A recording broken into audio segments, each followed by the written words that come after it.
The greatest salespeople in the world, the ones that have mastered, the ones that make the most amount of money, that close the most amount of deals, they have figured out how to remove buying pressure. Now, I'm going to talk about what that means. I'm going to talk about how to do it. I'm going to talk about how you guys can start doing it. But first, I want to mention this. For some reason, in all the movies, on the internet, in podcasts, and all this shit, the hard close, high pressure, all that, it's glorified. And I don't understand it. Like, I know for me personally, I've been hard closed, I've been not hard closed. And the hard close, as cool as it is to go, I hard closed that guy, I hard closed that lady, I got hard closed on this and I bought it. I don't have that good of memories with those experiences.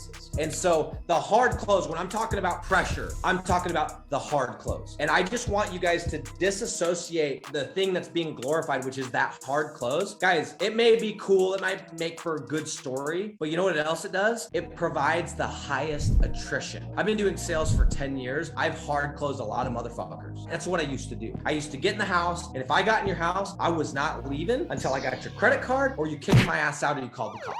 And not in a weird way, but like I was not fucking moving. We were doing the damn thing. You weren't thinking about it. You were giving me your credit card or you were never talking to me again. I am the master of hard closing and I fucking hate it. I did it for 4 years, every single day. So I want you guys to just for a second, hear me out because I know in Wolf of Wall Street and I know Grant Cardone and I know all of these different like scenes for movies. It's about the hard close and like getting the deal and making the buyer not being able to control himself and just sign. That's not reality, guys. These are our partners.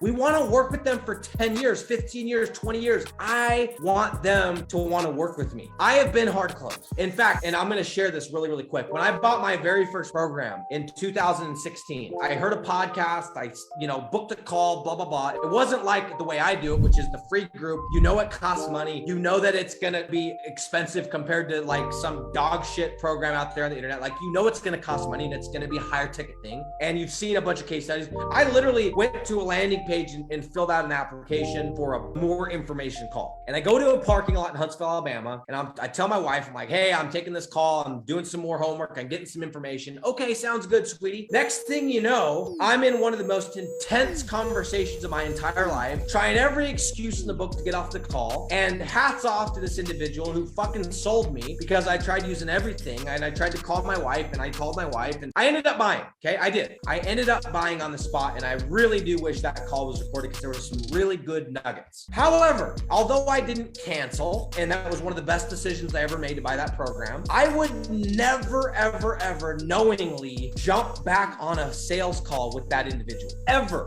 Not ever, ever, ever, ever. Because even though I made that decision, there was so much pain, there was so much discomfort with that decision that I have a negative connotation. We don't want the business owners every time you say, hey, let's chat about going into a new location. We don't want them to have this connotation that every time you get on the call, you're going to just send them through the ringer and hard close their ass. That's not what you want to do. So even though it is cool, even though it does make you feel like you're walking around with a heavy wallet and you're the man, that's not the game. The best and most masterful salespeople in the world, they make it so it doesn't even feel like a fucking sale. You don't even know you're getting sold, but your ass is getting sold. So I gotta have you guys change your mindset of the hard close ain't cool. I used to think that was so cool walking in and we'd share stories, the boys locker room talk. Oh, you should have heard this guy. He told me want to think about it. Dude walked out with his credit card. Yeah, guess what? Those are the same motherfuckers that cancel. Those are the same people that complain. Those are the same people that want a refund. I'm not interested in refunds. I'm not interested in cancels. I'm interested in making a lot of fucking money. And I hope you are too.